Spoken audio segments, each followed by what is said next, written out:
Welcome to Tales from the Fandom, a podcast that brings a special guest out of the multiverse and straight to you. And now your host, David Ginsburg. And welcome to a special episode of Tales from the Fandom. Today we are discussing the Marvel Cinematic Universe after Endgame, and shockingly before the last movie of Phase 4 comes out, which is Spider-Man Far From Home, releasing in July. So this kind of fits really nicely in, and I have once again returning guest Brady Calhoun joining me to talk about the MCU, and I want to start off by saying that Brady was right. In our last episode about the Marvel Cinematic Universe before Infinity War, we talked about how that movie was going to end, and sure enough, Brady called it that it was going to end with the snap heard round the universe. And now we've had the end game, and it seems appropriate that I just had to own up to that. Man, I am right about so few things in life and sports and movies. It's nice to be right about something once. So I had forgot, I'm sure I told everybody that because that's how I thought it was going to end. The best part about Endgame was I could have given you my synopsis for Endgame, and it was nowhere remotely close to what they did in Endgame. Like, Endgame was wonderful and of course I didn't watch trailers or, things like anything that would give too much away, I stayed away from. And I just had no idea. And it was glorious, David, glorious. And I want to preface this before we dive right in. We're recording this. It's going to come out in June, give or take, this episode. It is going to have spoilers. I've held off on doing anything Endgame related on my Twitter account and on the Facebook page until now. So this has spoilers. If you haven't watched Endgame yet, just go ahead and turn it off. I won't be offended. Brady might be offended, but that's okay. Yeah, definitely. I'll definitely be offended. You can't turn it off. And if you haven't seen Endgame by now, what are you doing with your life? Are you like a well-adjusted person with a family? Like, what are you doing? We are going to have Endgame spoilers, but the whole of this episode is actually going to be looking beyond Endgame. So, but everything's going to have references to it. So I just go ahead and turn it off, turn it back on when you see Endgame. It's cool with me. I'm okay. I do want to talk about Endgame for a few minutes, just because it is essentially, even though with Spider-Man Far From Home being the official last movie of the phase, right? And Endgame is really like that bookend of everything we've seen before. And I have to say, I got spoiled, not like officially spoiled, but there's always the talk of they're going to do time travel. They're going to do time travel. This is what they're going to do. And I was really happy with the time heist, essentially. And I was so happy. It was like Scott Lang was kind of like that brains of the operation and just getting things to work, because Ant-Man, when Ant-Man came out, I didn't really care until I saw the movie and I fell in love with it. And I think he's one of those underrated members of this MCU. And I just so appreciated him in the movie. Well, and he can do anything as an actor. I mean, Paul Rudd forever, right? So that carries a lot of it. And then, I think what you and I think most fans would have predicted, and I know what I saw out in the world predicted, was that they eliminated half the universe. They got rid of these characters that, like Spider-Man and Black Panther, that they've already announced sequels for. Who do they think they're fooling? And the solution they came up with in Endgame is the opposite of what everybody would have said was going to be the solution. The solution was, well, they go back in time and they just stop it from happening and everybody forgets it happens, right? And they just wipe the whole slate clean, and it's like Infinity War never happened. Or they get which is what Starlin's solution was in the comics. Starlin's solution was somebody else gets the Infinity Gauntlet, snaps their fingers, or in comics it works. In the movies, you have to like physically do things with the gems in the glove, which is boggles my mind because you're like supposed to be nearly omnipotent, but yet you still got to. But it's fine. It's fine. But Starling's solution in the comics, right, was, well, someone snaps their fingers and undoes everything Thanos did, and does it in such a way that most of the characters even forget that it even happened. Again, and so like the trauma of losing half the universe is just kind of wiped clean. And they're obviously, Stan Lee always said that you don't actually change things when you're writing Marvel comics. What you give people is the illusion of change. Steve Rogers is going to be Captain America, and Tony Stark is going to be Iron Man, and they're going to do this forever. And then, but Steve quit, and he becomes Nomad for a while, and Tony takes over Shield or whatever, and you give people the illusion of change. What I love about the MCU and Endgame is that that things change, and the changes are permanent, and they've done that since the first movie. Every movie, even the bad ones. I mean, I can't believe if you'd have told me, well, they're going to time travel back into the movies, we'd have all gone, yeah, right, great, that'll be fun when they're in Avengers land. But they went to Thor 2: The Dark World, like. the one movie that I do not like that movie at all. Well, I think the Incredible Hulk movie is not great, and I think Thor 2: The Dark World is really grating at times. But I do kind of. I mean, I'm a rom-com fan, and so the romance in that one is actually kind of sweet, and I actually like a lot of that. And the superhero stuff is fine, and so I don't hate it the way other people hate it, but it's still probably, it's really low on my on my list of where we rank all the movies. It's probably Incredible Hulk and then Thor 2: The Dark World, tied for 22 and 21. But I mean, like what they did in Endgame has consequences. They didn't, obviously they killed Tony, and Cap is old man Cap now, and he's handed over the shield. But the people who disappeared, literally, they disappeared for 5 years, and then they just come back. And I mean, I think you're going to see I haven't seen the trailer for Spider-Man, the last trailer they did for Far From Home, but I already know because Twitter, and screw you guys on Twitter, just gave everything away in the trailer. So like you can't really go anywhere without knowing that like the impacts of Endgame are felt in Far From Home, and right. And that's sort of the joy of the MCU is that this stuff they keep you would have thought by now. I mean, what they did with Spider-Man was they rebooted him every 7 years, right? That was Sony's solution. We'll just find a new actor. We'll do the same movie again for a new audience. Well, the MCU hopefully will never do that, and that's amazing. Anyway, what did you think, Dave?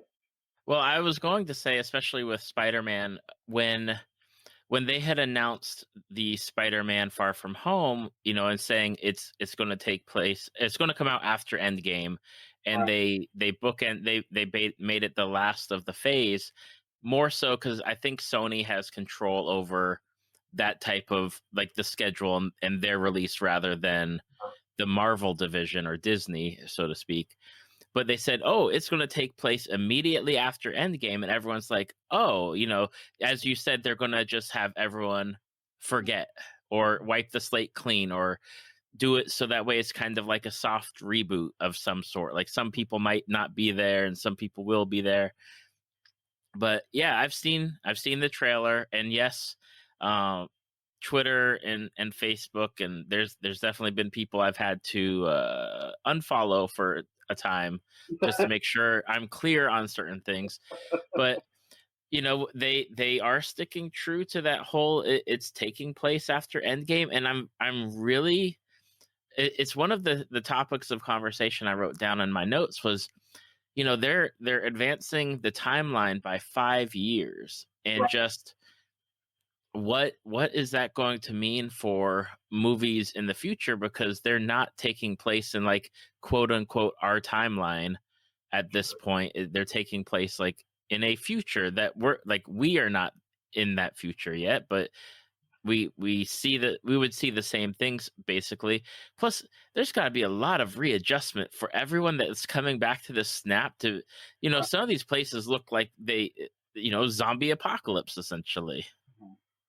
Yeah, I mean, I can't, you know, I mean, if you get really dark here, and the MCU does do that from time to time, although they always cut it with a joke. But if you get really dark here, you think, well, some of these people are going to come back and find that the people they left have committed suicide while they're gone because they were gone, or Mm-hmm.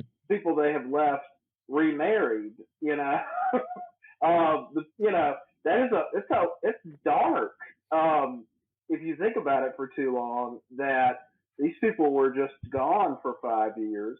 And then if you look at like superhero ramifications of it, there's a couple of different things. What was happening in Wakanda while the king was gone for 5 years? Mm-hmm. That Black Panther too. They set up Guardians of the Galaxy with sending them off with Thor, and again, because the MCU has consequences, yes, they brought back Gamora, but she's not our Gamora, Right. And they brought back Loki. I mean, they're obviously having a Loki TV show, and so they gave you the out for Loki, and that he grabbed the back at right after the Avengers. You're getting that version of Loki, and he's going to be running around causing problems, I'm sure. And so they did. I don't want to say they cheated, but they got their way. The machine's always going to win. And if they want to do a Loki TV series and the actors on board and everybody wants to do it, well, then we got to find a way to ride ourselves out of that. Mm-hmm. But you could have whole movies. Like I always assumed. Okay, so again, spoilers. Black Widow's dead, right? And so they kept saying, well, what we kept hearing after Endgame was, well, it's going to be a prequel. My mind immediately went to, well, it's going to take place, pre-Avengers, pre-Iron Man 2. It's going to be about that Black Widow. But it could just as easily be a prequel that takes place in the 5 years while she's running around, the world's on fire, and she's the head Avenger. Mm-hmm. And somebody said that to me. I didn't even think of that. I was like, oh, that's brilliant. You have this 5 year timeline where you could do it. You could paint the canvas any way you want, and you can tell any story you want to tell. And so they they're not dumb. These Feige and these people who run the MCU, they're pretty good at this. And Endgame really shows that. I just wanted to. We've already sort of jumped to post Endgame because it's fascinating. But what did you think of like Endgame? What parts did you like really enjoy? Oh man, I mean, obviously, I really my favorite thing, which they corrected because they totally screwed up with the promotion with Thor Ragnarok by revealing that Hulk was in it as like Gladiator Hulk from that whole comic series. Wasn't that the worst? Wouldn't that movie have been as great as that movie was? Wouldn't it have been so great if you were sitting in that theater opening weekend, thinking you're watching a Thor movie, and then you find out sitting in the theater, no, you're watching a Thor Hulk buddy comedy. Like, how great would that have been? Yeah. Exactly. And they corrected it for this movie, for Endgame, because here I am thinking we're going to get Mark Ruffalo, Bruce Banner. That's all we're going to get until the end. Yeah. I've heard, there's always the talk of, oh, I saw Hulk in the special suit or whatever. I'm like, okay, that works, I guess, kinda.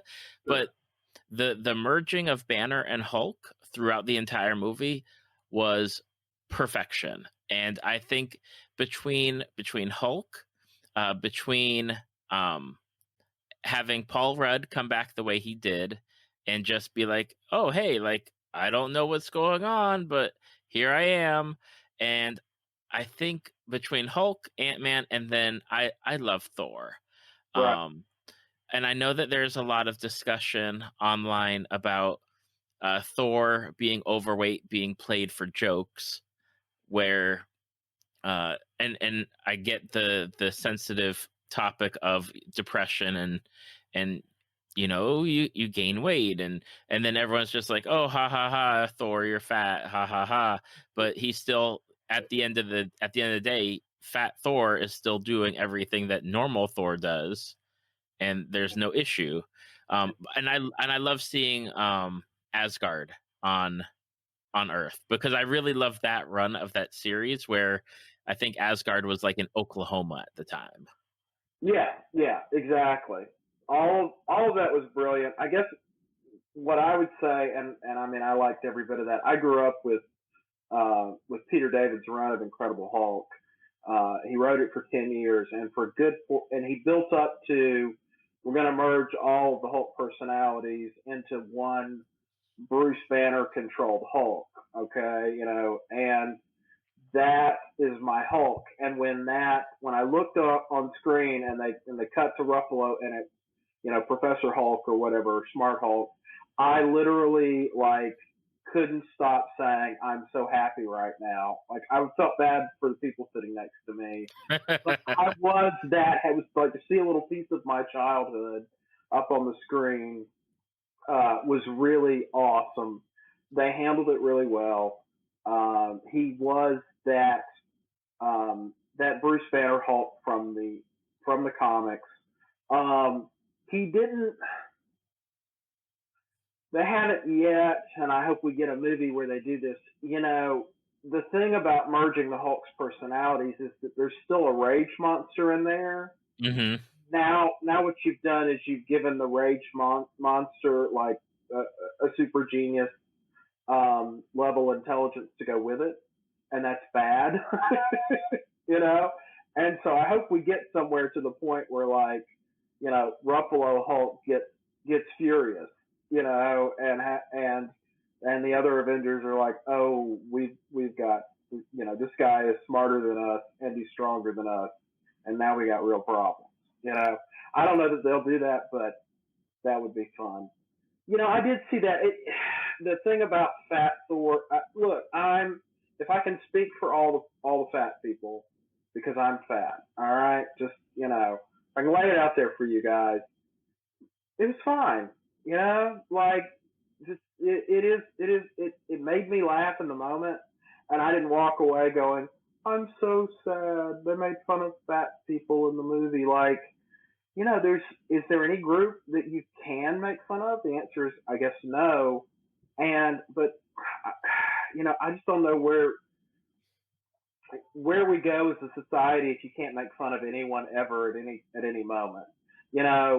Thor. It would be one thing, and I read this too, I'm sure somewhere, but it would be one thing if Thor just wilted every time somebody made a fat joke, right? If he really was being bullied, and somebody makes a fat joke and he goes into a corner and cries because the depression is so bad, well, that would be painful to watch.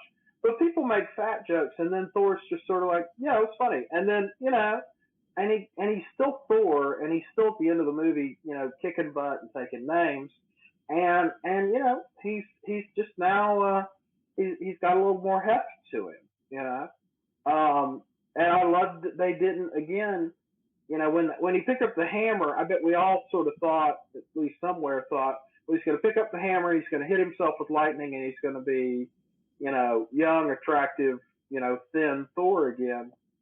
And the writers were like, nope, he's still fat. Still fat. But he can swing that hammer, and he can swing that axe, and he can still be a cool dude, And I mean, if you,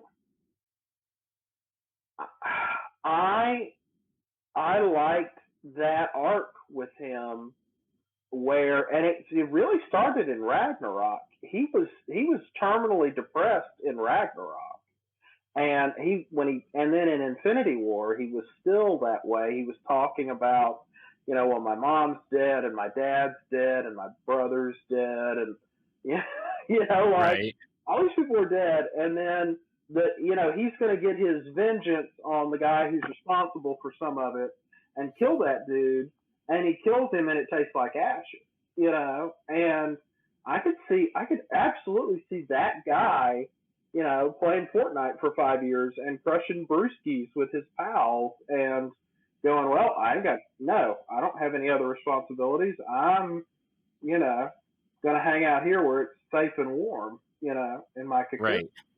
I guess I really, as a guy who's done that, not the beer drinking part, but just like, no, I'm going to eat more because it makes me feel better. Yeah, that resonated with me, and I didn't, the fat jokes didn't bother me. They don't bother me in real life. They sure as heck didn't bother me when somebody's saying them about a god. I would just tell people now that I have the body of a god, and so I got Professor Hulk. Fat Thor was fine. I hate that they killed Black Widow, but sacrifices must be made, I suppose. And she's getting her own movie, so I mean, it's not like it'd be one thing if people were like upset, she died, but you're going to get your own movie with her, and you're probably going to get multiple movies with her. It's going to be fine. They may all be prequels or whatever, but she's going to be around a while. And of course, I mean, the moment that I just cheered for and lost it for was Captain America picking up Thor's hammer. Mm-hmm. And people were like, well, we did a whole movie that sort of said Thor didn't need his hammer, which is true. And yet he brings the hammer into Endgame.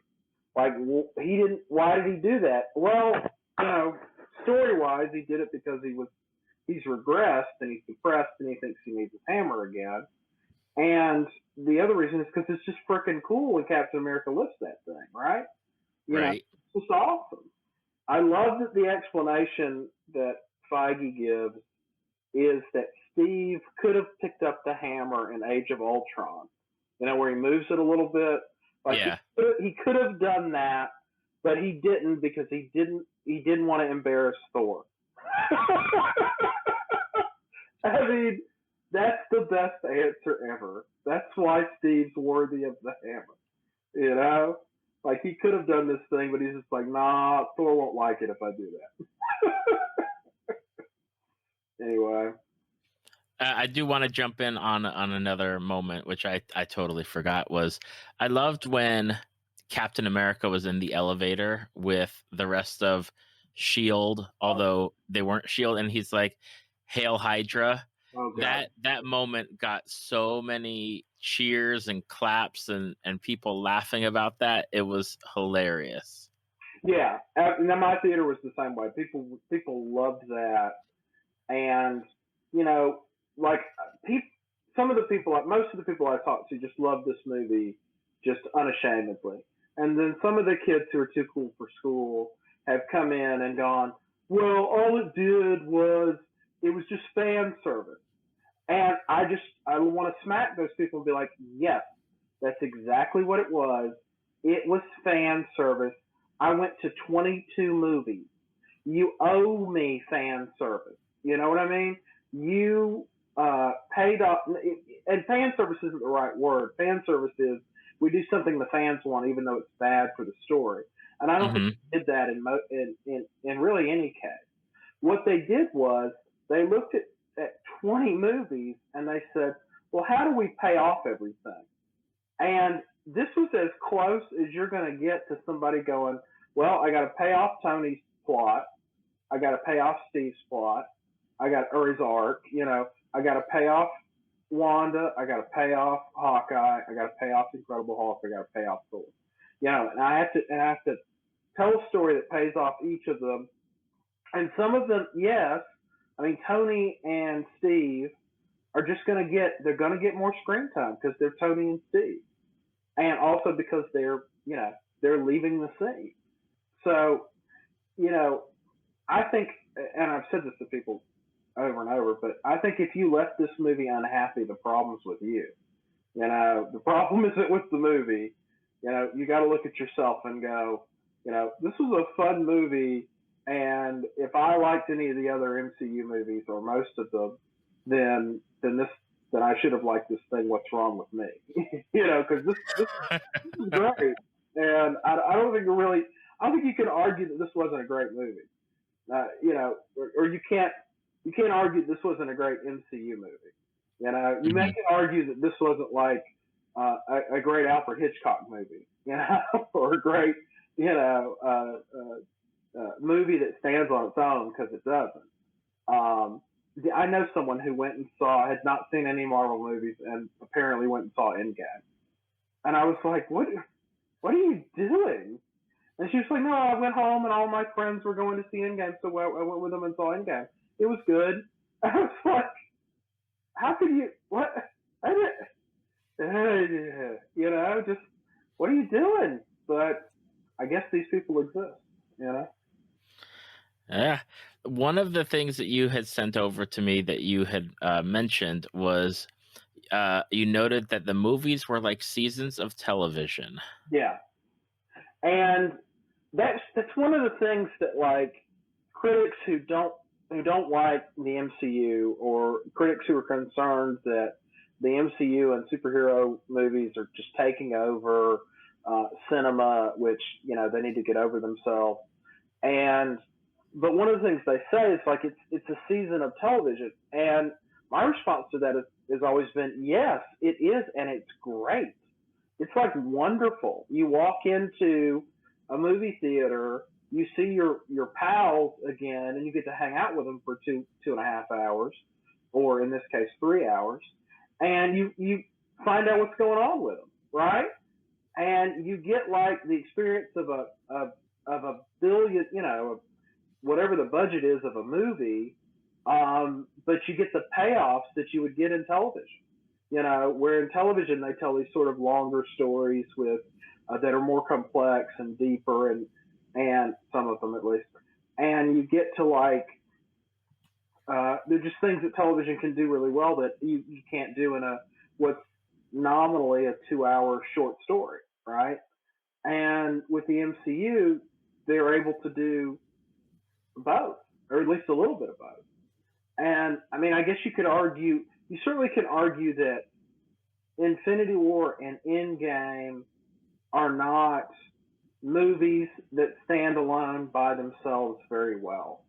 Like you could have, I suppose, walked into Avengers and just enjoyed Avengers, right? Right. But when we got to, as this thing started moving on, you needed to have some context as we got deeper and deeper into this for what's going on. You need to have context for why Steve and Tony are having problems in Civil War, and those problems actually started, when they first met each other in Avengers. Mm-hmm.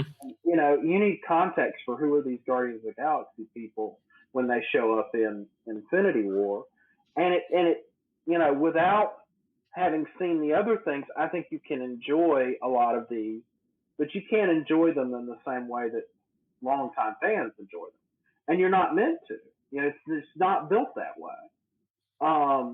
But yeah, I love that it's at least got a lot of television aspects to it. Speaking of television, because we're going to delve into, I guess, one of the bigger issues with how comics are, and I'm talking about like actual comics. Yeah. Disney Plus is launching sometime this year, Right. and they're going to have. I don't think they're full TV series. I think they're like mini series of 3 episodes or 6 episodes, or some very condensed, almost like Netflix, where you get a chunk of episodes and that's going to be it, and then we'll see what happens. And we've got a few different ones that are really coming out of the MCU proper, which is like a Falcon and Bucky team up, and Wanda and Vision, and Hawkeye, and then there's a Loki one. And I guess, and I've had discussions with this with a few other people, not even on the podcast, and it's been, we're getting into that stage of how much am I going to have to watch to understand what's going on, either in the movies, or am I going to need the movies to understand what's going on the TV shows? And I know they had just discussed Agents of Shield, because they're coming back for another season, and one of the actors said, we're basically not a part of the MCU anymore because they don't talk about the snap, they don't have it in the show, it's not going on. And previously, like, Agents of Shield was wrapped into the MCU, and Agent Carter, which actually was in Endgame with the 2 actors that showed up in it, or Right. the 3 actors, and it's like, okay, they've got some of it brought in, some of it not brought in, but now it's getting to that. Okay, here comes the next crossover.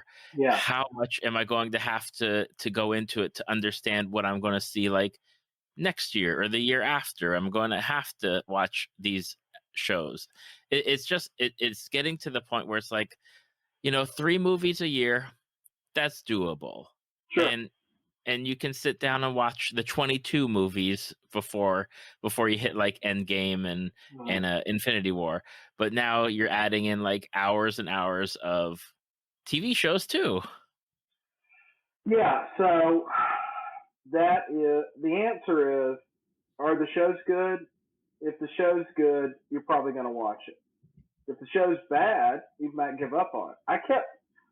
Eventually, I think I've watched most of Agents of Shield, and in part because there would be these sorts of, they kept promising, oh, it's connected. But actually, when you watched it, the connections were always so tenuous that it really didn't matter if you ever watched Agents of Shield to enjoy the movie, right? Like they had a Thor: The Dark World crossover, and it was terrible. And they had a Age of Ultron set up a couple of episodes that explain why Nick Fury shows up at the end of Age of Ultron with the helicarriers. But again, who cares, right? The show. Right. I mean, I don't want to beat up on anybody. If Agents of Shield is your favorite show, then God bless you. I hope you enjoy it. And I've watched the last 2 seasons of it, and it's fun. I feel the same way I feel about most of the Arrowverse stuff, which is like, it's fine. It's not great, but I'll have a decent time watching this, or I'll have it on in the background while I'm cooking dinner or something.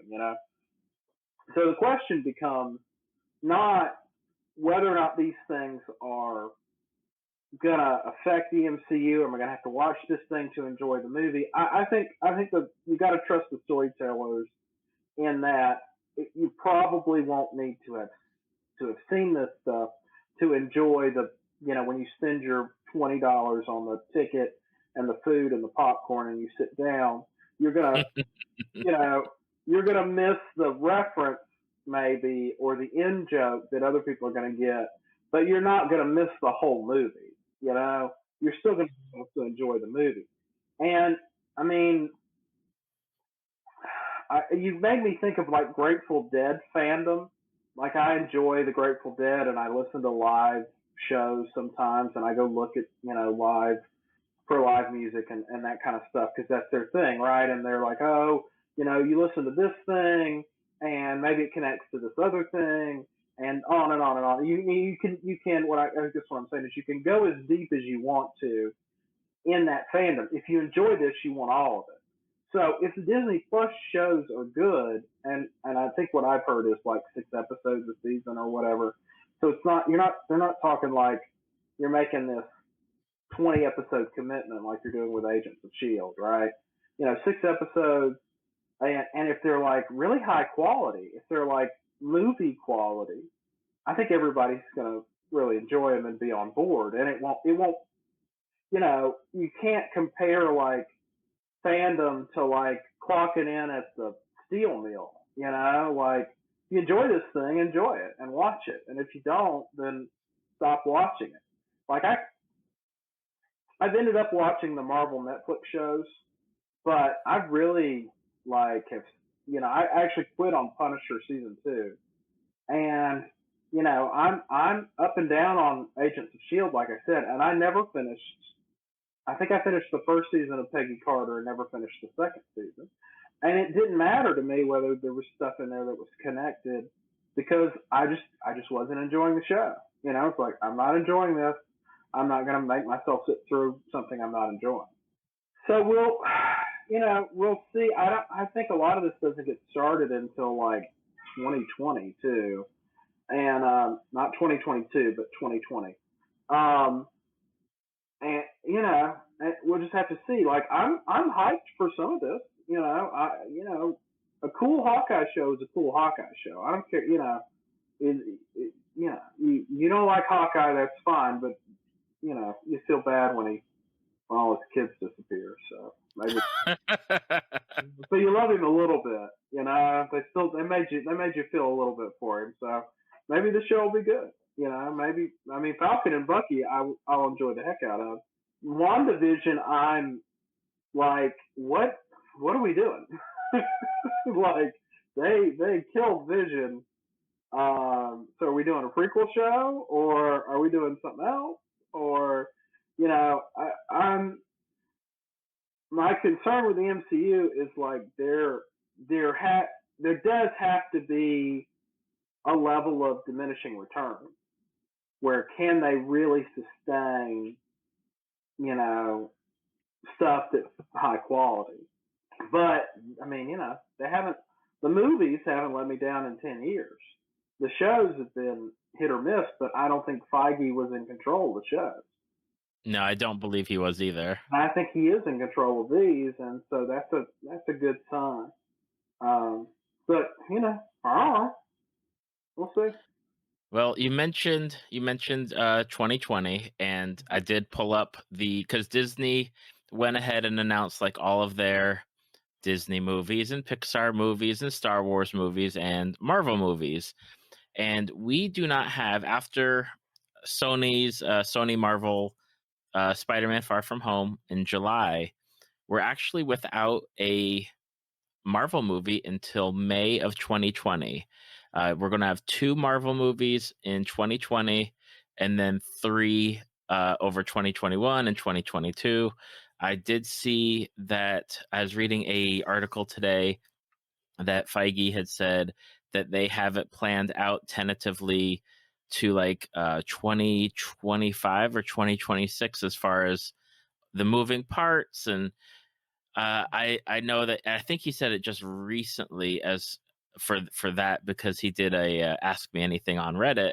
Yeah.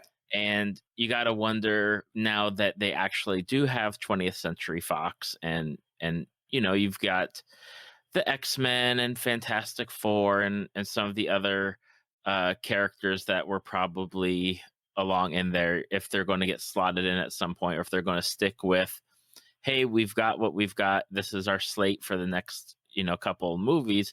And I wanted to read over the movies that they've announced, or at least tentatively announced. And some have information, some don't, and just get your feedback on your thoughts. Okay, go for it.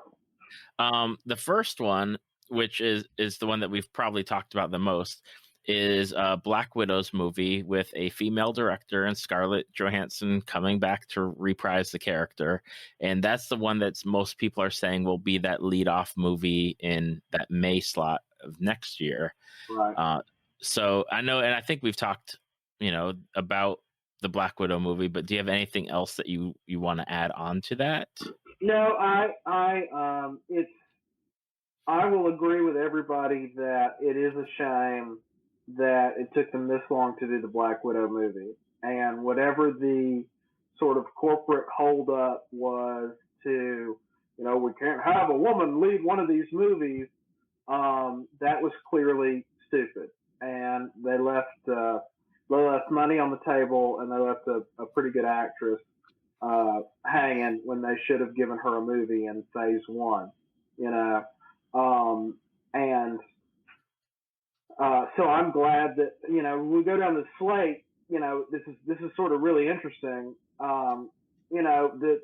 The hits against MCU have been white, straight men oriented, and I mean I'm a white straight guy, and that was fine.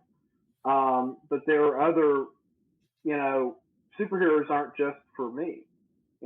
Superheroes and this kind of genre fiction, is for everybody.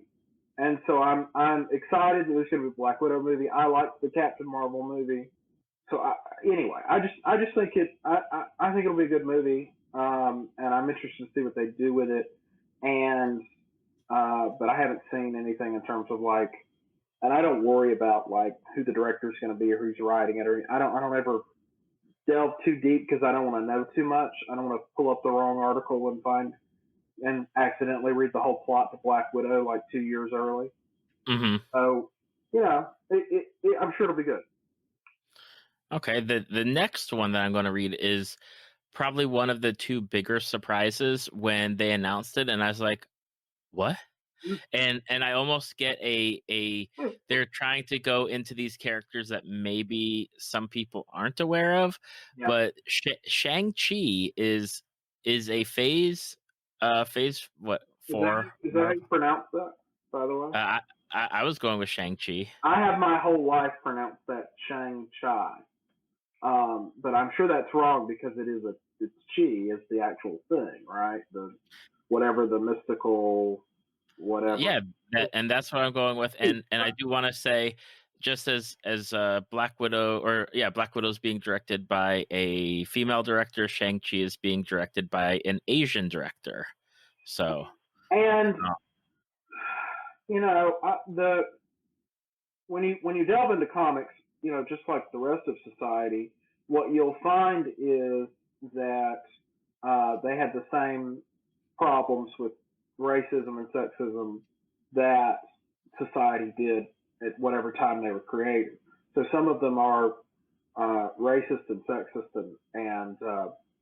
and have these kinds of issues, even if I would argue that a lot of superhero fiction is focused on getting over that, coming together, being good to one another. Stan Lee and Jack Kirby were Jewish Americans who were also, Kirby served in World War II. I think Stan did too, and they had seen, what the Nazis had done, and they were opposed to that and opposed to white nationalism and all those kinds of things.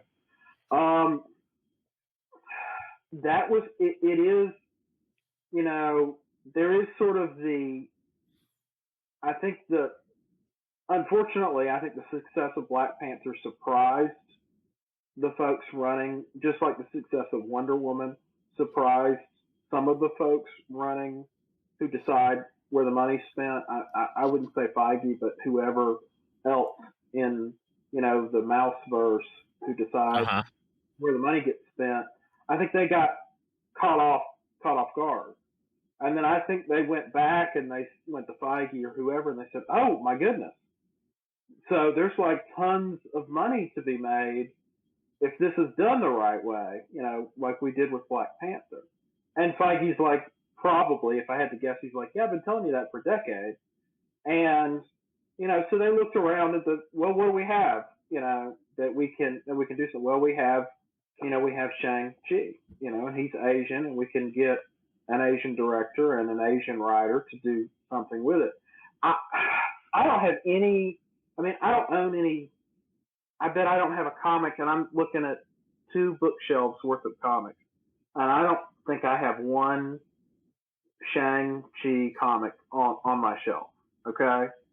I bought, the closest I have to this sort of like Kung Fu, which is what I think Shang-Chi is, comics, is Iron Fist, which of course is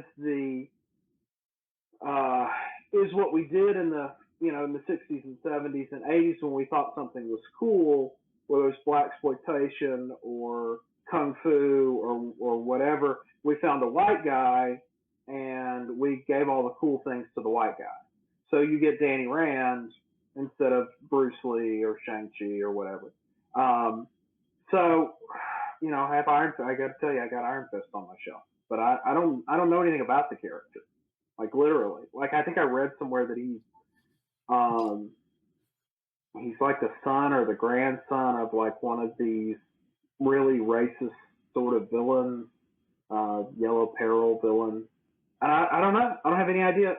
It's going to be great though. It's going to be fine because I imagine that these Disney and Marvel have sort of said, well, let's let people who do have a connection to this character or do have a connection to this identity in America, let's let them tell the story. And I mean, that's usually a safe bet. It could be great. It could be terrible. Yeah, it's definitely something. I just went on to Wikipedia really quick. Have you ever read any Shang Chi comics? I mean, have you ever?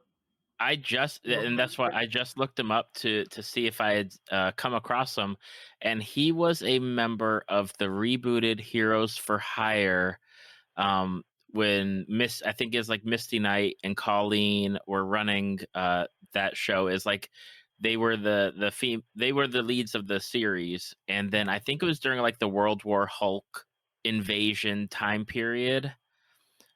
Sure. But beyond that, I think he was in a few of the issues, and then he did something else. But I have no name recognition beyond like I think he maybe has teamed up with a few of the other like mystical martial arts type characters in the Marvel comics. Yeah, again, could be great. I have no idea. Good luck. I think it'll be fine. The next one on here is Black Panther 2, right? Yep, Black Panther 2 is the next one that I had on my list. Well, they're bringing back the cast and they're bringing back the director, so those are all good signs. The thing about Black Panther is that I can't say his name, but the guy who plays Black Panther, he's got sort of what I would call the Thor problem, in that the first two Thor movies were tough because Thor was just a good guy, right? He's a good guy. He wants to do good things. Maybe it's the Captain America problem. I don't know. But sort of like he's great and everybody likes him. And that's the extent of the character. And I would say Black Panther, in this movie and the other movies, it's like he's great. And everybody walks out of the first Black Panther going, who was great in that movie? The villain. Because, it's like it's Batman with Joker. And everybody's like, Christian Bale could literally like pull his eyeballs out. And everybody's like, who's great in those Batman movies? The Joker, And so I wonder if they can get past that. I think that'll be the interesting take. I think you'll get a lot of Shuri in this movie because she was sort of the breakout character in the first one. Everybody loved her so much. And it's hard to, they put like, what's his name? The guy playing like the leader of the other clan in Wakanda, like the big guy. Oh yeah. He was great in that. Like I'd watch a whole movie with that dude, and I'd watch a whole movie with the CIA, the squirrely CIA dude played by Martin Freeman. I'd watch a whole movie with that. I'd watch a Shuri movie. So they're going to have a tough time sort of balancing what we want as fans because we like all of these characters with, well, actually, I got to land this bird in 2 hours, or 2.5 hours. So I think that's, it's a rich person's problem. How am I going to fit all these uh, 50s in my wallet? My wallet's too small. So it's a good problem to have, but and I mean, I don't know, and I don't know.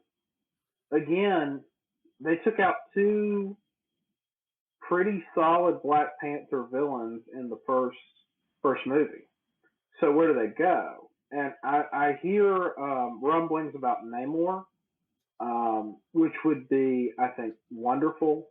If you have this sort of Wakanda versus Atlantis fight. Mm-hmm. But that's the kind of thing that the MCU I don't think would do completely and give away in one movie. Right. The kind of thing I could see them setting up in Black Panther 2 and doing in Black Panther 3. But yeah, I'm down. I'm down. Let's go. Black Panther 2. It's coming out tomorrow. The next one I have on the list is, and I'm going to call it Guardians of the Galaxy 3.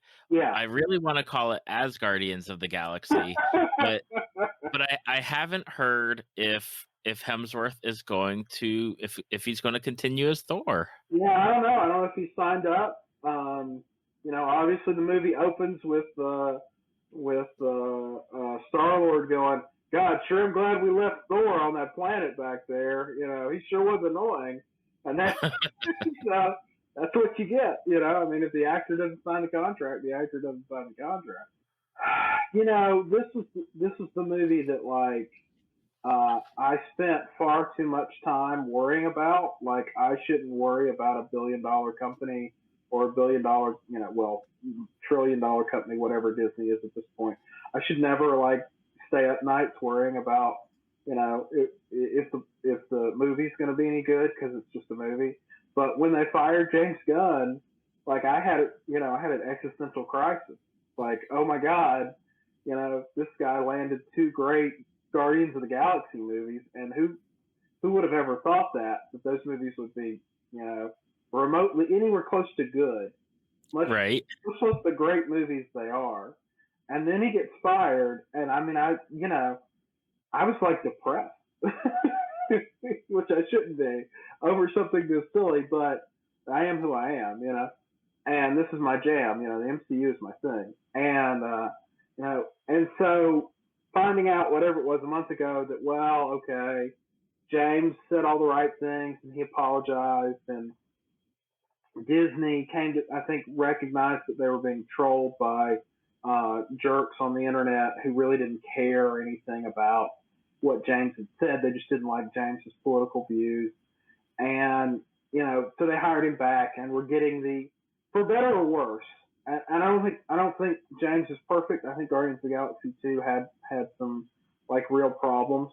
I and my friends make jokes about the song that got emphasized over and over over and over again, where Brandy, you're a fine girl, Mm-hmm. and we got it the first time, James, but he did it 3 times in that movie, and he even went so far as to have Ego explain the lyrics, to Star-Lord, and you're just no, I got it, James. I don't need you to explain the lyrics. They're in love with the sea. They're travel. I got it.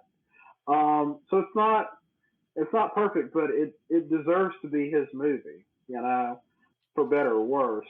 And I don't. This is also the movie where they've handed him the most baggage coming out of Endgame. So you basically had Peter Quill and Gamora married with kids, right? The implication in Infinity War and Guardians of the Galaxy 2 is they're a couple, they're raising Groot together, right? With all their wacky friends. they're this found family. They have settled on this life together, and then you kill her in another movie, and you replace her with someone who is her but isn't her. Played by the same actress, obviously, and you know, that's going to be a lot to overcome.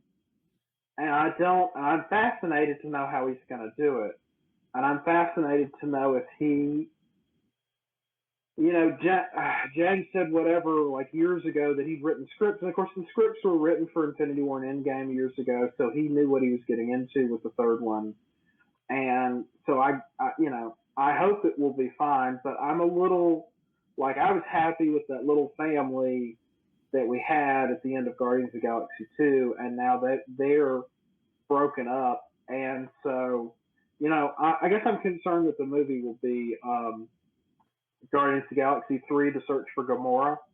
Mm-hmm. And I mean, that's fine, but that's not the movie I want. I don't want a movie that recreates what you've already established in the other two movies. Where now he has to go and convince Gamora to be he loves her and she loves him, and we have to do that for a whole other movie. We already did that. We already did that character arc. So, right, and reminiscent of almost like 50 First Dates. Right. Exactly. And but how do you overcome it? Do you just in the first you just open up and you're 1 year later and Gamora's just sitting there by his side and you're like, the good thing we worked all that out. No problems there. So we're back to how do you overcome it? I mean, that's sort of the challenge of this kind of storytelling and filmmaking is you're beholden to what other people do with your characters. Right, and you add in Nebula, right, as well as the possibility of having Thor in the movie. That's got to be something that it will change the entire dynamic of what the Guardians of the Galaxy is or could be. Yeah, I feel the way about that movie that I feel about before I sat down to Endgame, in that I had no idea how they were going to resolve this, and I have no idea how they're going to resolve it. I trust that they're going to, that I'm going to be satisfied. But yeah, I definitely look at it and go, yeah, that could go really badly. James could take us to really bad places really easily. Or we could be forced to sit through things that we really don't need to sit through. I don't need to see the courtship of Star-Lord and Gamora again. I've seen it. So that's, but and I want Adam Warlock, right? I was promised Adam Warlock, and I didn't get him in Infinity War or Endgame, which makes me a little sad.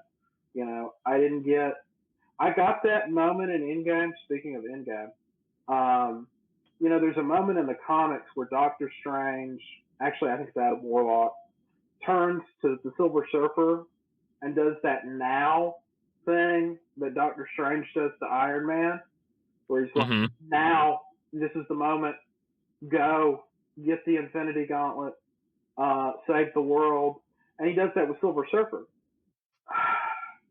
So I did enjoy that moment, but I want to see what they do with Warlock. I want to see what they do with lots of other characters that aren't on this list. Exactly, and we'll get to that in just a moment, as we got two more movies to cover. Doctor Strange 2 is, of course, going to be another movie that's coming out at some point. Okay, so my dream for this is that he gets to speak in his British accent. I think that's my holy grail here, is just let the actor Cumberbatch just he's British, and let him just be British. I know in the comics, I will actually fault the MCU sometimes, but sometimes I think they stay almost too true to the comics. It's why Thor's eyebrows end up blonde, and it's why you take the best, most interesting English actor of his time, and yeah, why don't you talk in a New York accent for the whole movie? Like, no, dude has an awesome British, whatever English accent. Just let him do that. Just explain it away. Hand wave it away and let him be British. So that's my big dream for this movie. They set up at the end of the first one. They set up there in Mordo. They, he's now like he starts that movie with no powers. He ends that movie as like he's not the whatever the ultimate thing is, right? He's not the ancient one level. He's not even the master of the mystic arts. He's not the guy who's like in charge of protecting us from everything. There are other magicians that he works with, right? He's not the leader. Right. This is what I'm getting at. Whatever the leader is, but man, by the time we're done with Endgame,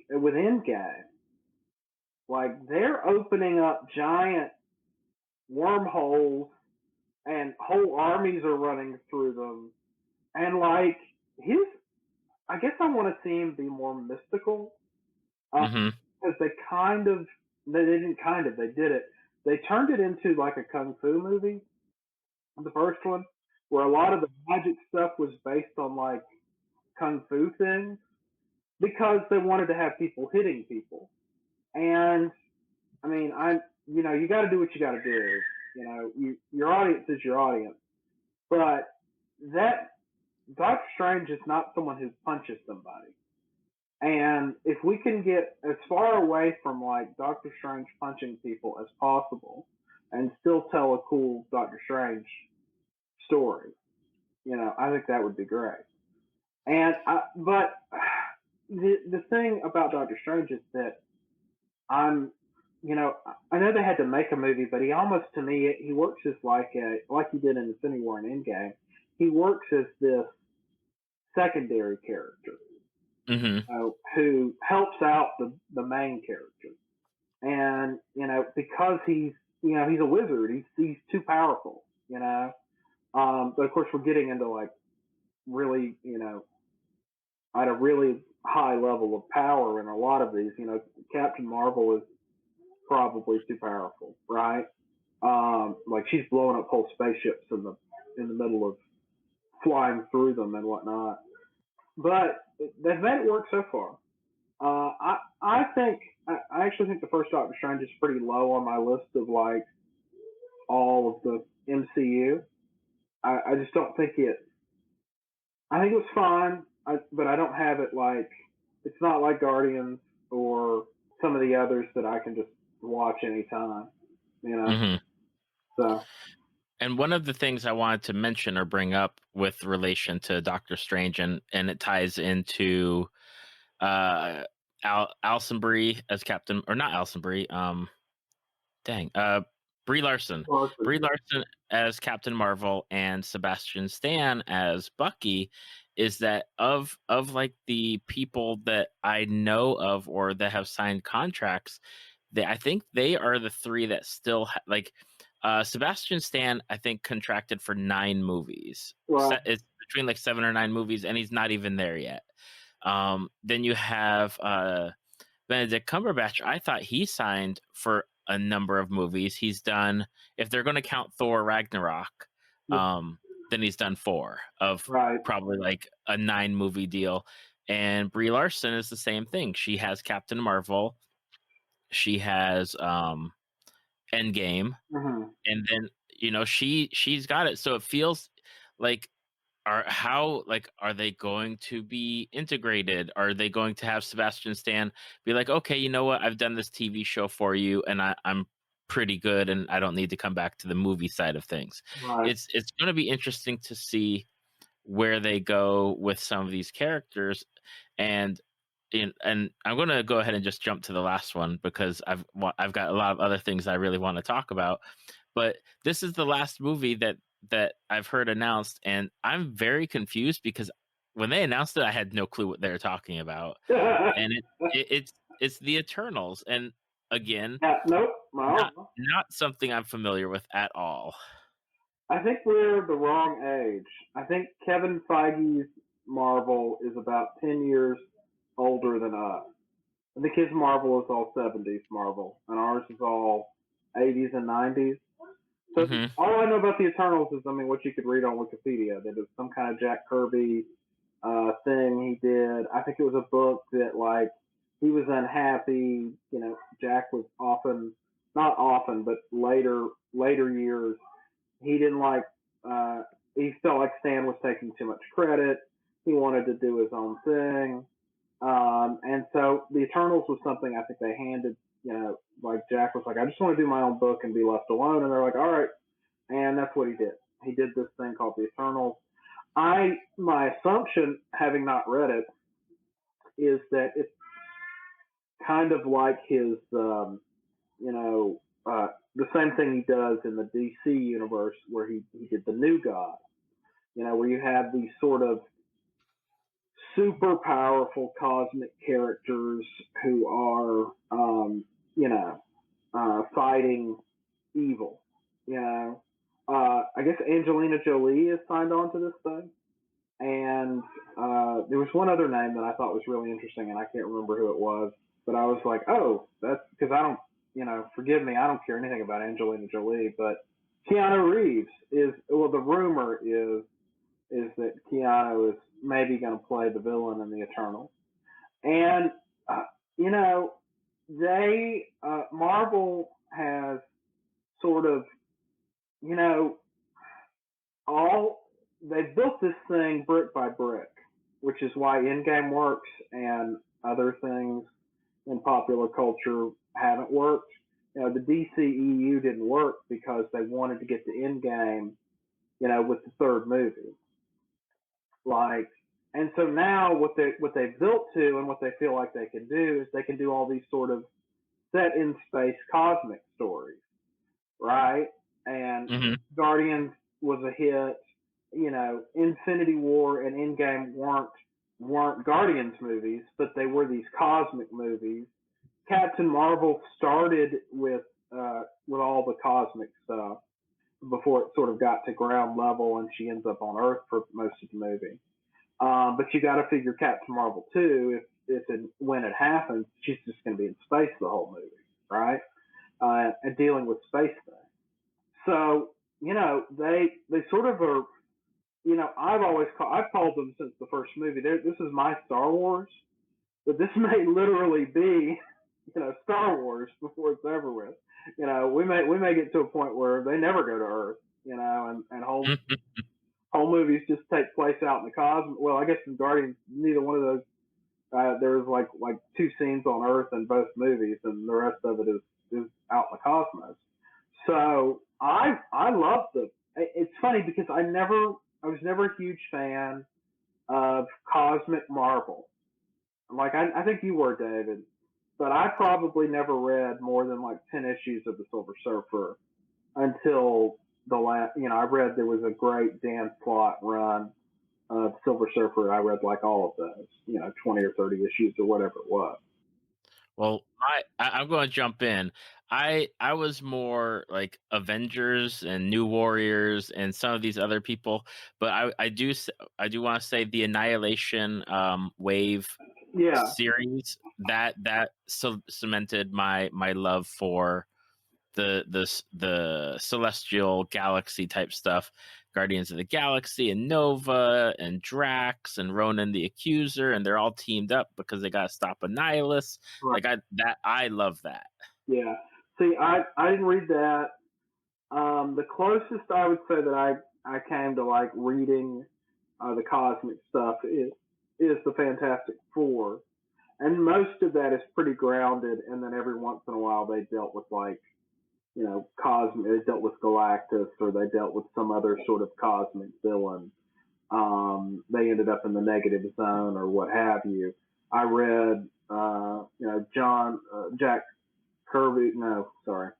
I have read all the Kirby Fantastic Fours, the Kirby Stan Lee stuff, but the John Byrne stuff and the Walt Simonson stuff, they've relaunched Fantastic Four, and I'm reading the current stuff. But, so it's funny, we've reached a point, at least so far, where they're like pulling characters that I would say that, I mean, I don't want to speak to every Marvel fan out there, but every comics fan, but I mean, they're really hitting like obscure characters that a lot of us have no connection to, and that's fascinating, you know. And I mean, they'll pull it off. I hope. Now, we've got what, 6 movies announced. What movies are there that haven't been announced that you want to see, either from current characters in the MCU or characters that you feel should be, with their own movie?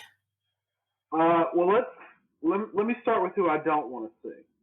I can go, and I think they should. They should go like 5 years, maybe longer, and not do an X-Men movie, not do a mutant movie, not even hint at it, because it's what Fox did to it is so bad that they should give us enough time to forget it, and which I think they probably will do. And then they can reintroduce it at some point with all new actors. You'll get somebody new playing Wolverine probably, or they'll just, if they do a multiverse thing, they'll just be like, yeah, all those movies happened and they're important and da da da da da. But now we're dealing with all their like grandkids, like you'll deal with X-23, Mm-hmm. and so I don't want to see those guys. So let me start there. The Fantastic Four is my dream Marvel movie. There's a lot of talk about, Thanos is gone. They need a new big bad. Who's better as the new big bad than Galactus? And I mean, I don't have an argument for that. You could do a Doctor Doom on Earth being the recurring villain for the sort of earthbound heroes, and then you've got Galactus, being a recurring problem for the space heroes, and so that gives you Fantastic Four being the ultimate sort of guys who are going to solve the Doctor Doom and Galactus problems for the other heroes, because they're the frickin' Fantastic Four. Having said that, I mean, I just don't, everybody, the people who have done Fantastic Four movies, I think some of them had their hearts in the right place, but I also think it's a hard franchise to make work. It's a franchise that literally is deeply tied to the atomic, nuclear scares of the 1960s, and I mean, it's groundbreaking, and it was groundbreaking for its time. But a lot of the things the Fantastic Four were known for, not having a secret identity, the heroes fought with one another and disagreed with one another. The implications of, you're a good guy, but you're also a freak. The thing is stuck that way, and he's a monster, and he has to just live with it. I mean, a lot of that is old hat, obviously, and it's been done in the MCU. The Avengers didn't get along, and so I don't know. That's the one that I would love to see them do right, and then finally I can sit down in the theater and unequivocally enjoy a Fantastic Four movie. When Galactus shows up, he'll look like Galactus. It won't be a cloud of space farts or whatever that was. And they've done mostly right for me for the Incredible Hulk. I wish that he's apparently never going to get his own movie because of some deal that some idiot worked out with Universal 20 years ago. But I'd love more Hulk in some of these, however we can get it. There's a great Matt Fraction run on Hawkeye, where he's a he's a loser, and he's got like, he's got three ex-wives, which they obviously won't do, and he's self-destructive, which would be great. And he, like, Tony Stark comes over and sets up his AV system, like one day, just like he helps him with his TV, basically. And, you know, and that he's basically like a it's not a detective story. I guess it's an action story, but it's like a ground level action story. You know what I mean? Like if you think of like the Rockford Files kind of sensibility to it, street level detective. I would love that for Hawkeye. Um, they're probably not what they're gonna do. If we're gonna pull obscure like characters out of nothing, Quasar would be fun. Nova would be fun. I'm trying to think of. I mean, I'd love for them. I would like for them to eventually get to the X-Men and do it right, and you know, do those characters the kind of justice that I think they've never gotten, even though they've gotten all these movies all these years. I don't know, man. Who's left out there? Who do you want to see make it to the big time? Squirrel Girl? I'll be happy if Nova gets a movie, just to start filling out that cosmic storyline.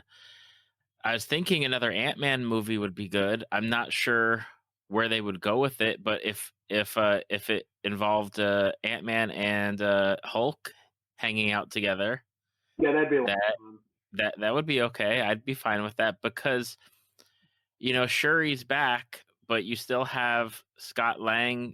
He's not like super duper smart, but he's got some good ideas, and you got Hank Pym Yeah, puttering about, and it's going to be interesting, I guess, because I guess my follow up question is with all these movies that are coming out, and with the possibilities of who knows whether it's going to be Namor or whenever they do pull the trigger on the X-Men and the Fantastic Four and all that goes along with it, is do you think we'll ever get something the size of Infinity War or Endgame where you have once again everybody coming back to do a big movie, whether it's like all the new people or you bring in all the new people and a few of the older people? Like, will that happen again, or was this pretty much like it? Do you think Disney's going to be like, let's go more for something not so big, something not overarching over the next like 10 years? Before I answer that, I want to say that She-Hulk would be another great one. She's got a lot of cool, different facets that you could pull from. You could do lots of different things with her. Whether you do like lawyer funny She-Hulk, where she's just She-Hulk all the time, but she's, Mhm. she's like Smart Hulk, but she has. Yeah, I wanted her on her own Netflix when they still were doing Netflix. I wanted She-Hulk Netflix. And that was a budget issue, right? Like that it was just like, well, we don't want to have somebody in green paint all the time or whatever. But Hmm. we've had plenty of Daredevil movies, and I think they did okay with those. The Affleck Daredevil is not as bad as people wanted it to be because they didn't like Ben Affleck. It's not great, but it's pretty close to the Frank Miller Daredevil. You know, uh, so anyway, so I just wanted to say, I could sit in another Punisher movie. I could sit in a Luke Cage and Iron Fist movie, and I could even sit through it with those actors if they give them the budget and give them a good script. I could see a lot of those Netflix things making it to the big time. I don't think they will. I think they're gonna. I think if they do those at all, they'll do them on their Disney Plus thing, and that'll Hmm. that'll be the end of those. I think Kurt Busiek was on Twitter talking about he wanted to do Daredevil in the '70s. Like, oh my God, I would kill somebody for a 1970s era Daredevil. Like that would be great. Just like don't explain it, just do it. Uh, somewhere in the multiverse, Daredevil set in the 1970s. Uh, you know, To answer your question, are they ever going to do anything this big again? No. They saved the universe, and they basically brought an army, from across space and time of every character for the last 10 years, and they all showed up in the final battle, and most of them got a moment. You know, I don't think they will do that, and I don't think they should.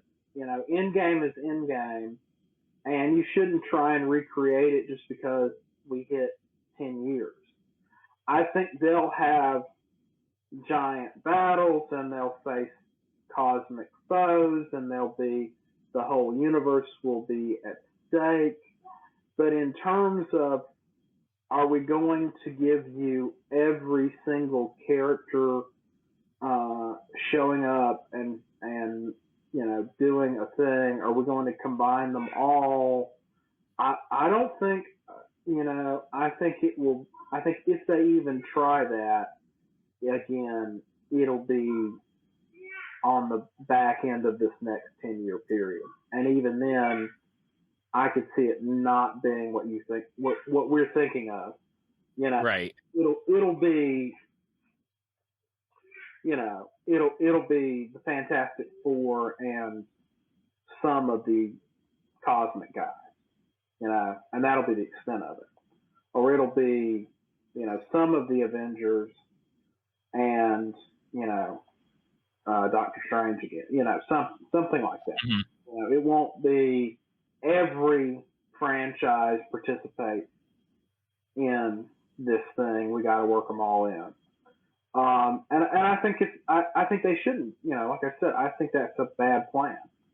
And I think the joy in this thing was getting there.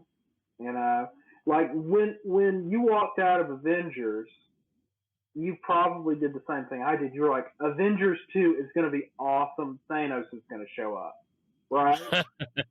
Like, that's what we all thought. We walked out of Avengers and we were going, man, in 2 years or 3 years, when we get Avengers 2 and Thanos shows up with that Infinity Gauntlet, it's going to be amazing. And little did we know that they were like, nah, actually, see you in 7 years, because we got lots to do before Thanos shows up. And I kind of think that'll be the way it is with like Galactus or something. Is that we'll get a glimpse of him, somewhere in Phase 4 or whatever they end up calling it. He'll eat. You'll see him eating the Skrull homeworld or something. Right. And then you won't, see you in 7 years. Someone at work is real excited about what was that thing they did where the Skrulls took over everybody and they secret invasion? Is that what it is? Secret Invasion or something, or yeah. So I mean, we got Skrulls now, and I think that like it's going to be, they're not going to bring the hammer down in the same way. I think it's going to be something like Secret Invasion, where there are a lot of connections in the movies, but they don't solve that problem by having 40 heroes show up and fight the big bad in the battle. I don't think it'll work that way. I don't think it can work that way. All right, I've got 2 more questions before we wrap this up, and they're actually both on your list. The first one that I'll start with is, will they reboot Tony Stark and Steve Rogers? And I want to say before I let you go into it, because of what happened in Endgame, they've set up the multiverse. Yeah. Because as much as we want to talk about time travel, it's always messed up. We can't believe everything Back to the Future told us, or Bill and Ted's Excellent Adventure, or anything else. Time travel, you will always screw up time travel regardless. You can't just make it be perfect.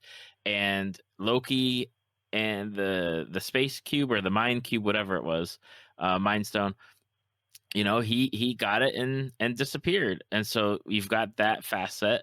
You've got Steve Rogers going back and deciding that he's going to stay in a timeline to be with Peggy, or possibly Peggy, because who knows? Because we like it's implied that it's Peggy, but you never know. Who knows? Um, so it's definitely something where now you've got this multiverse of, you know what, we could bring in Iron Man, like Tony Stark or Captain America. And I know when they originally started the MCU, some of the stuff that they pulled, like Thor's costume and Uh-huh. Nick Fury being Samuel L. Jackson, were pulled from the Ultimates version of them. And for those who are unaware, the Ultimate version of Tony Stark is a Latino man Yeah. in that. And you could easily bring Tony and Cap back. The one thing that I can't see happening is I don't think I wouldn't expect it for years. Like, if it's going to happen, I'd want it years in the future, because they, like you said, with the X-Men and Fantastic Four, it's more of they kind of need to give it a break to rehab those characters and maybe get the bad taste out of their mouth. But with Right. this, it's like the good taste of you fell in love with these characters. You can't just bring them back just within the next year or two. Did you? One of the things I'm trying to get across when I talk about the MCU is sort of made manifest in a book John Byrne did called Generations. Did you ever read Generations?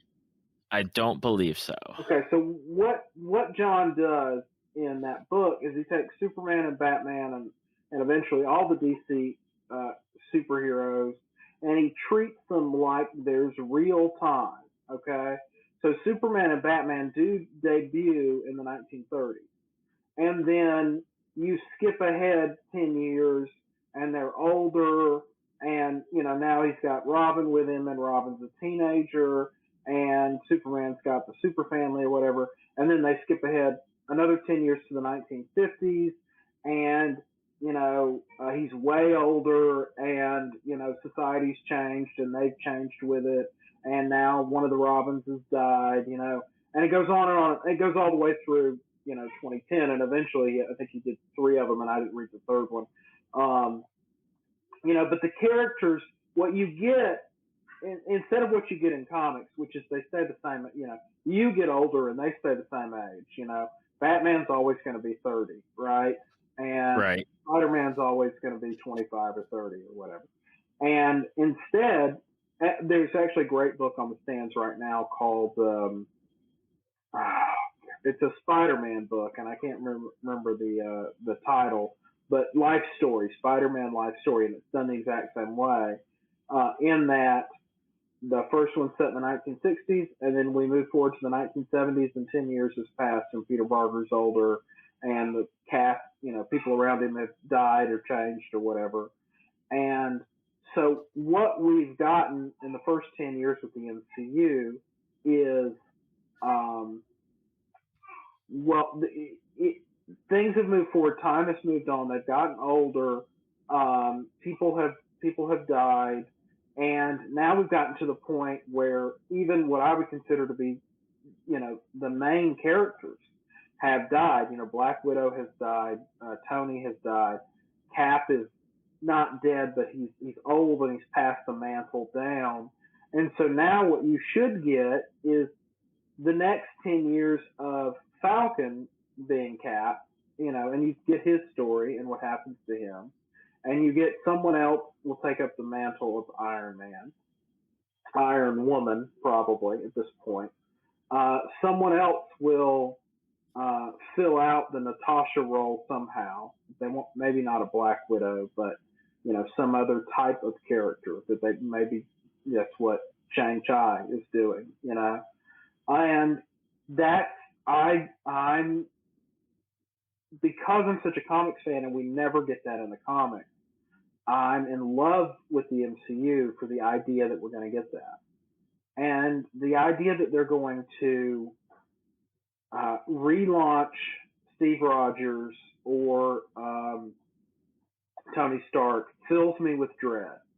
It just fills me with dread that they'll just multiverse wave it and we'll have, whoever it is, another guy playing Tony Stark, another guy playing Steve Rogers, or, hand the mantles down and move forward and let the characters who have and move forward with a more diverse voice, Mhm. with uh, men and women of color filling those roles. When they handed it to Falcon, we handed it to Falcon. I was just like, yeah, that's exactly what I want. That's exactly actually what the country needs is a black war veteran being Captain America now. Mhm. You know, and so for me, I trust these guys. If they decide that that's what they need to do, then I'll probably go with it. It'll probably be fine. But yeah, it's the one thing that I could see myself going, man. I just don't want to see another Tony Stark. I had Tony Stark. I had these movies with Tony Stark and Steve Rogers and Natasha, and I don't need new people playing those characters. Let those character stories in and create, new characters. Tony's daughter takes over and she's Iron Woman for a decade. Um, Right. so yeah, I hope not. I don't mind there being a multiverse, and I don't mind the idea that, like, even if let's say Downey signs a contract for like 5 more movies, okay, but what you get is like the Downey AI, the Robert Downey Jarvis, essentially. Mhm. He's Yep. the guy in Peter's ear or whatever talking to him, or he's a force ghost or whatever, and you deal with him that way. That's fine. I don't have any problems with that. If they want to do some kind of hinky, Captain America's still lost in time, and so he gets to show up in one of these movies. When there's time travel as part of it or the multiverse is part of it, and he just kind of shows up and helps out. But it's still the Steve Rogers who eventually hands over the shield. I think that's fair game too, up to a point. Mhm. You do that in one movie and it's a cool surprise. Steve's back, but I don't think it's unless they've already filmed it. you know, Chris Evans basically was like, "Yeah, I'm done. This is great. See you guys later. I'm out." So, I don't know. I don't know how much, And of course, there's the business side of this too. Is the mouse really willing to let the movie version of Steve Rogers and Tony Stark stay dead? There's a lot of gold in them hills, and are they willing to? The other movies I'm sure will determine uh, whether or not I get the MCU I want, or whether Feige and the mouse go, well, this did work. Let's just reboot the whole thing. Let's multiverse it away. So, Mhm. Same thing with Spider-Man. Like, if Peter, I don't need Peter Parker to die, but if Peter has to go be a Sony Spider-Man, whose movies that I don't need to see because he's not part of the MCU and I don't care, if that has to happen, then can we have Miles Morales? Like, Exactly. man, and he'll be your Spider-Man. I'm down. Let's go. Find a kid you can cast as Miles, and I'll take 3 of those. Uh, so I don't know, but that's my long rambling answer to that. What do you think? Do you want him just to reboot? You said you want him to reboot it. You'd be okay with him doing it, but not for a long time. Not for a long time. I'd rather have Falcon as captain for, a good number of movies or whatever they are doing with Disney Plus, and then having him be like on a team or being as a part of a movie. I mean, we'll see. We'll see. I think a lot of it rests on they've got a couple franchises that are coming back and a couple new franchises, and they're going to do the Disney Plus thing with some of these characters that are transitioning off the movies and onto this streaming service. And I think they're testing the waters to see what they can do and what they might need to take a look at in the future. Yeah. Okay. But the last question is one that's not related, I guess, strictly to Marvel, but it's on the what is it, the distinguished competition, so to Sure. speak. And you had said, I think your note was how they got more interesting by failing. And okay, so I think by any, although I know there's some, like, because I'm on Reddit and I see these people, there's some hardcore DCEU people out there like, no, there's nothing wrong with the DCEU. It's fine. It's great. But I think the rest of us would all agree that most of the DC movies where they had this plan and it was going to be the same thing that Marvel was doing, that it didn't work, right? And it didn't. It's sort of like the Justice League movie didn't work, and the Batman Superman movie didn't work. And the reason they didn't work is because they let some guy who's, direct and write them, who fundamentally doesn't understand the characters and why they're cool, okay, why they're interesting. He thinks that Batman goes out every night and kills people. And he thinks that, Superman is, like, more interesting as this, like, scary, godlike figure that all of human society's freaked out over. And because he wanted to do the DC comic book where they all end up being evil, Mm-hmm. Injustice. He was building towards doing this sort of injustice thing. And there are lots of problems with that. And the first one is that Superman is not sad. And if you have a whole movie where Superman is sad, then you fundamentally miss what Superman is. And anyway, I don't want to rant too much about what I think about the DCU, but I think I'll agree. I hope everybody would sort of agree that no, it didn't work. So now, so what happened? So Wonder Woman worked. They handed it to a woman director. They let her, for the most part, do what she wanted to do. And I didn't think it was like the second coming of superhero movies that other people walked out of the theater thinking, but I thought it was a good movie. And I enjoyed the heck out of Aquaman, and it was kind of the same thing where they just handed it to James Wan, I think it's the director's name, and James was just like, everybody's overthinking Aquaman, which is true, and he's like, I'm just going to have him talk underwater and do cool underwater stuff, and they're going to have, like, underwater ships. Like, the thing I cackle the most at in Aquaman is, like, they swim, like, rocket fast, like a rocket, like, goes off behind them when they take off, and then sometimes they have to get into an underwater ship to go, I guess, faster. I love that. It's so, like, Chuck Wendig on Twitter, the writer, he was like, Aquaman is dumb as a box of rocks, and I loved it anyway, and that's the way I felt about Aquaman. Shazam is, it suffers from what I call the Geoff Johns problem, or the Jeff Johns. I'm probably saying his name wrong. His name's Jeff, I'm sure. In that Johns has gone into a lot of the DC characters and given them tragic backstories that they didn't have in the Golden and Silver Age.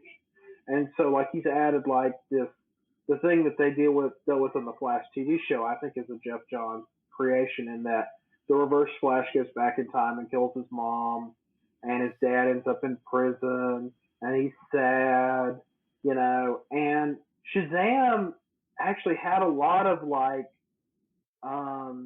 he, in that movie, I don't want to give too much away, but he goes and looks for his mom, in that movie. He's an orphan, and there's a lot of like deep sadness in it that I thought wasn't didn't make doesn't work with a character like Shazam. Like a little bit of it would have been fine, but there was a lot. Having said that, that movie was mostly great. And again, I think it was just like, well, they finally sort of said, well, we're not building to anything anymore. We're not trying to get somewhere. Let's just do a cool Shazam movie. And so they're just doing a cool Shazam movie. And the Joker movie, like, I'm just judging this thing on the trailer, okay? Mm-hmm. Right. Somebody somewhere said, you know what would be cool is if we do like a 1970s era. What if Martin Scorsese directed the Joker movie in the same kind of vein that he did his other 70s like Taxi Driver, these sort of uber violent, almost to the point of horror movies where it's all about how the mean streets are and how men are complicated and falling apart all at the same time and whatever. And that movie looks fascinating. I don't know that I'll like it because I think a Joker movie that doesn't have Batman in it is pointless. But I can't argue that I'm not fascinated to know what comes of that, right? Mm-hmm. So, somewhere along the way, they said, okay, this ultra tight plotting that the MCU does isn't working for us. Let's just hand these things off to different people who want to make these movies and let them sort of do what they want. And I think that's worked for them, and it's worked because it's Plan B, or Plan C or Plan D at this point. I'll be really,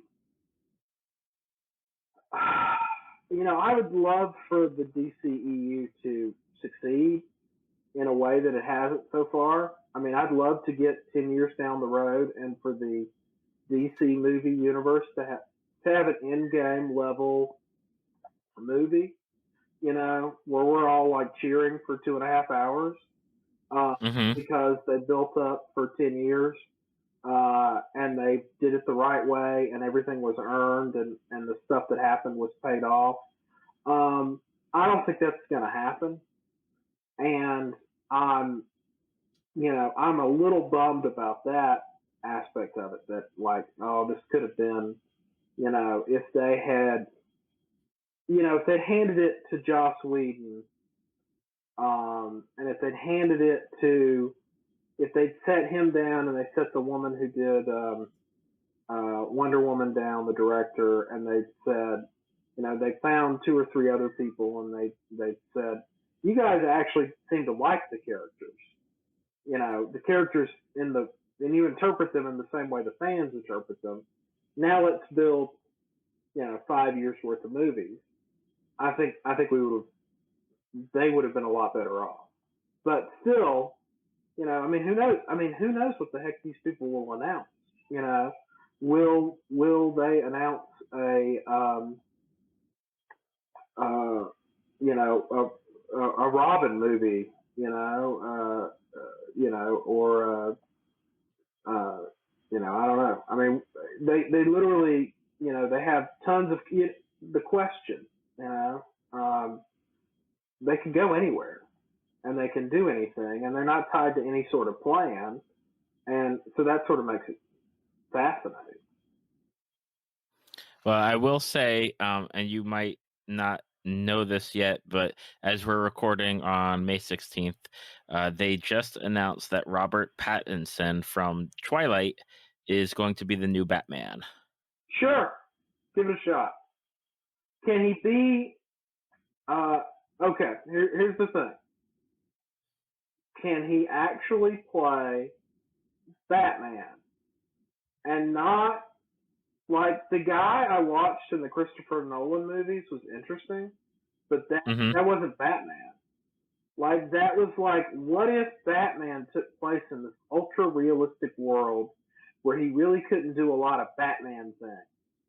You know, like he never uses the or maybe he does, I don't know. But does he ever use the gun where he just shoots across the building and just, you know, climbs up a building, you know, swings from one building to another. Like he does that stuff, but he does it like once in the movie, and it's like those movies were so up their own noses about realism and having this realistic Batman that you missed all of the I don't look like, dude, he dresses like a bat and he punches criminals. Like I don't need a realistic, you know, Batman for that. Give me the guy in the comic book. You know, give me the guy that's got a utility belt. You know, and it doesn't have to be like, you know, he doesn't have to pull out like shark spray, you know, and ward off the sharks with the utility belt. But I don't, you know, and I never, you know, those movies were movies that had read Frank Miller's work and not understood it. You know, like Frank Miller didn't like take Batman and go, well, you know, all this stuff doesn't work, and so I'm going to take him to a ground level. What he did was he said, all this other stuff will work, and you can do anything you want with the character as long as you establish how awesome he is at the ground level. You know, it's the difference between building something and deconstructing something. And the Batman in the Nolan verse is, you know, I mean, he barely shows up in the third movie, and in the second movie, you know, it's a Joker movie, which is just the way life is. They all end up being Joker movies because he's such an interesting character. And and then, you know, I remember sitting in Batman Begins going, or seeing the trailer and going, I'm finally going to get Frank Miller's Year One, which was the greatest. I mean, is like, you know, people talk about Dark Knight Returns, but actually Year One is maybe the best Batman story of all time. And he does it in 4 issues, and it's brilliant. And they got so close with Batman Begins, but they couldn't just leave it alone and tell it. They had to add these things and deconstruct things, and I don't know, they just missed the spirit of it, you know. And that's the thing the MCU has gotten. You know, the MCU changes things.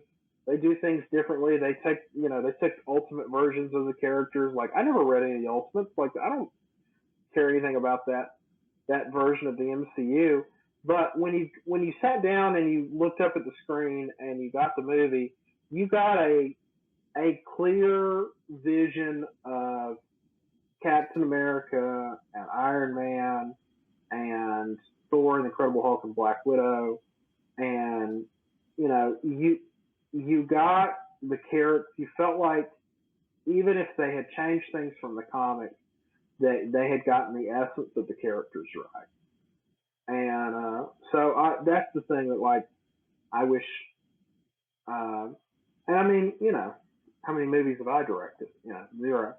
So I mean, but when I watch DCEU stuff, I'm like, oh, you're so close a lot of times, you know.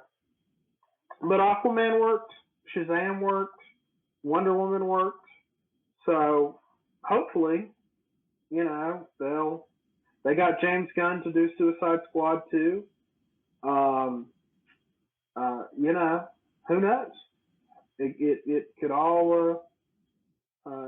We could be sitting here in 10 years going, man, I can't believe that they lapped the MCU so well, and how awesome everything is in the DCEU verse, and how much we all love it, and how it's the zeitgeist now, you know.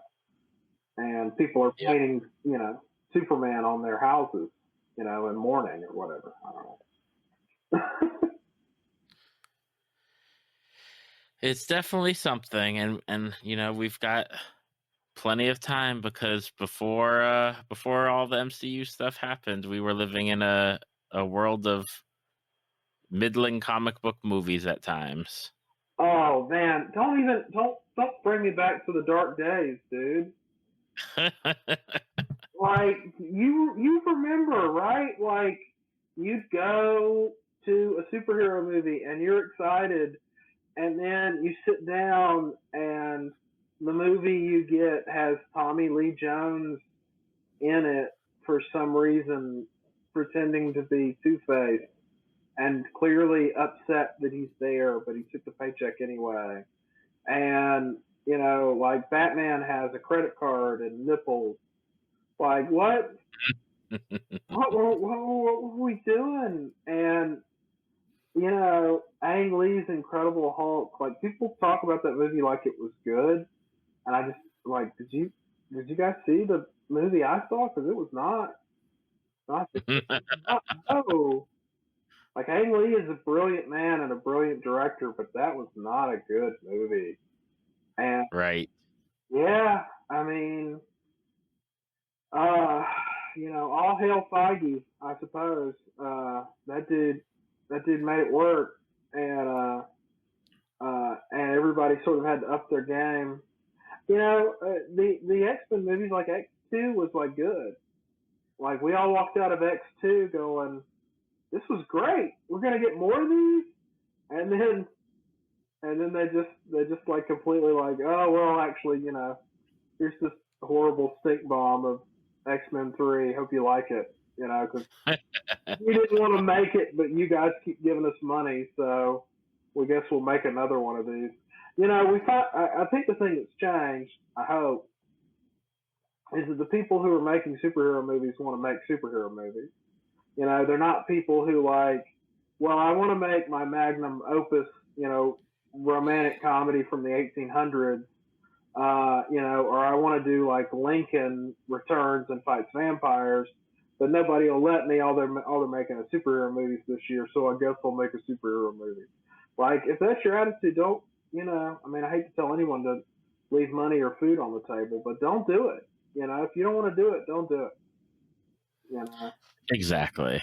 So there you go. All right. Well, I think we've covered as much as the MCU as we can for today.